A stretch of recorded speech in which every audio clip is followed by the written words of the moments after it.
The Gnome. There was once upon a time a rich king who had 3 daughters, who daily went to walk in the palace garden, and the king was a great lover of all kinds of fine trees. But there was one for which he had such an affection that if any one gathered an apple from it, he wished him 100 fathoms underground. And when harvest time came, the apples on this tree were all as red as blood. The 3 daughters went every day beneath the tree, and looked to see if the wind had not blown down an apple, but they never by any chance found one, and the tree was so loaded with them that it was almost breaking, and the branches hung down to the ground. Then the king's youngest child had a great desire for an apple, and said to her sisters, "Our father loves us far too much to wish us underground. It is my belief that he would only do that to people who were strangers." And while she was speaking, the child plucked off quite a large apple, and ran to her sisters, saying, "Just taste, my dear little sisters, for never in my life have I tasted anything so delightful." Then the 2 other sisters also ate some of the apple, whereupon all 3 sank deep down into the earth, where they could hear no cock crow. When midday came, the king wished to call them to dinner, but they were nowhere to be found. He sought them everywhere in the palace and garden, but could not find them. Then he was much troubled, and made known to the whole land that whosoever brought his daughters back again should have one of them to wife. Hereupon so many young men went about the country in search, that there was no counting them, for every one loved the 3 children because they were so kind to all, and so fair of face. 3 young huntsmen also went out, and when they had travelled about for 8 days, they arrived at a great castle, in which were beautiful apartments, and in one room a table was laid on which were delicate dishes, which were still so warm that they were smoking, but in the whole of the castle no human being was either to be seen or heard. They waited there for half a day, and the food still remained warm and smoking, and at length they were so hungry that they sat down and ate, and agreed with each other that they should stay and live in that castle, and that one of them, who should be chosen by casting lots, should remain in the house, and the 2 others seek the king's daughters. They cast lots, and the lot fell on the eldest, so the next day the 2 younger went out to seek, and the eldest had to stay home. At midday came a small manikin, and begged for a piece of bread. And then the huntsman took the bread which he had found there, and cut a round off the loaf, and was about to give it to him, but whilst he was giving it to the manikin, the latter let it fall, and asked the huntsman to be so good as to give him that piece again. The huntsman was about to do so, and stooped, on which the manikin took a stick, seized him by the hair, and gave him a good beating. Next day the second stayed home, and he fared no better. When the 2 others returned on the evening, the eldest said, "Well, how have you got on?" "Oh, very badly," said he, and then they lamented their misfortune together, but they said nothing about it to the youngest, for they did not like him at all, and always called him Stupid Hans, because he did not exactly belong to the forest. On the 3rd day the youngest stayed at home, and again the little manikin came and begged for a piece of bread.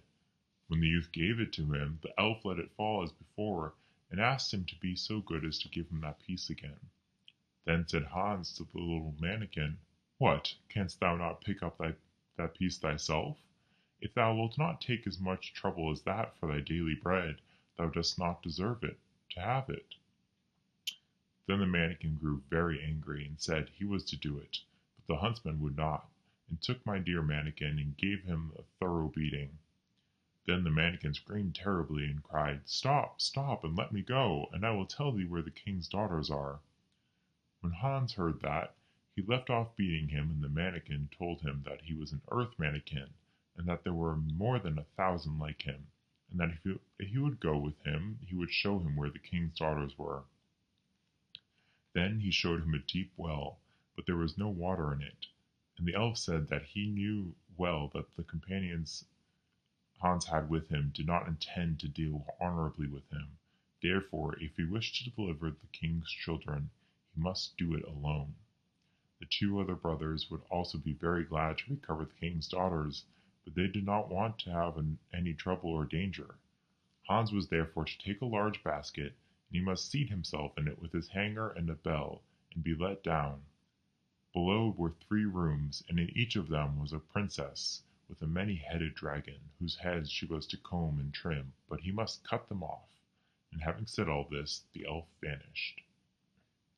When it was evening, the 2 brothers came and asked how he had got on, and he said, pretty well so far, and that he had seen no one except at midday, when a little mannikin had come and begged for a piece of bread, that he had given some to him, but that the mannikin had let it fall, and had asked him to pick it up again.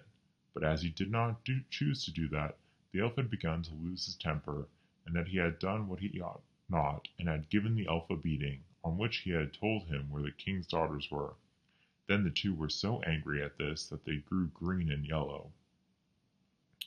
Next morning they went to the well together, and drew lots who should first seat himself in the basket, and again the lot fell on the eldest, and he was to seat himself in it and take the bell with him. Then he said, if I ring, you must draw me up again immediately. When he had gone down for a short distance, he rang, and they at once drew him up again. Then the second seated himself in the basket, but he had just the same as the first, and then it was the turn of the youngest, but he let himself be lowered quite to the bottom. When he had got out of the basket, he took his hanger, and went and stood outside the first door and listened, and heard the dragon snoring quite loudly. He opened the door slowly, and one of the princesses was sitting there, and had 9 dragons' heads lying upon her lap, and was combing them. Then he took his hanger and hewed at them, and the 9 fell off. The princess sprang up, threw her arms around his neck, embraced and kissed him repeatedly, and took her stomacher, which was made of pure gold, and hung it round his neck. Then he went to the second princess, who had a dragon with 5 heads to comb, and delivered her also, and to the youngest, who had a dragon with 4 heads, and he went likewise. And they all rejoiced, and embraced him, and kissed him without stopping. Then he rang very loud, so that those above him heard him, and he placed the princesses one after the other in the basket, and had them all drawn up. But when it came to his own turn, he remembered the words of the elf, who had told him that his comrades did not mean well by him. So he took a great stone which was lying there, and placed it in the basket, and when it was about halfway up, his brothers above cut the rope, so that the basket with the stone fell to the ground, and they thought that he was dead, and ran away with the 3 princes, making them promise to tell their father that it was they who had delivered them. And then they went to the king, and each demanded a princess in marriage. In the meantime, the youngest huntsman was wandering about the 3 chambers in great trouble, fully expecting to have to end his days there, when he saw, hanging on the wall, a flute. Then said he, why dost thou hang there? No one can be merry here. He looked at the dragon's heads likewise, and said, you too cannot help me now. He walked backwards and forwards for such a long time that he made the surface of the ground quite smooth. But at last other thoughts came to his mind, and he took the flute from the wall and played a few notes on it, and suddenly a number of elves appeared, and with every note that he sounded, one more came. Then he played until the room was entirely filled. They all asked what he desired, so he said he wished to get above ground back to daylight, on which they seized him by every hair that grew on his head, and thus they flew with him onto the earth again. When he was above ground, he at once went to the king's palace, just as the wedding of one princess was about to be celebrated, and he went to the room where the king and his 3 daughters were.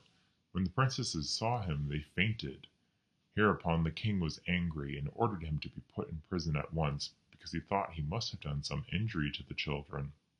When the princesses came to themselves, however, they entreated the king to set him free again.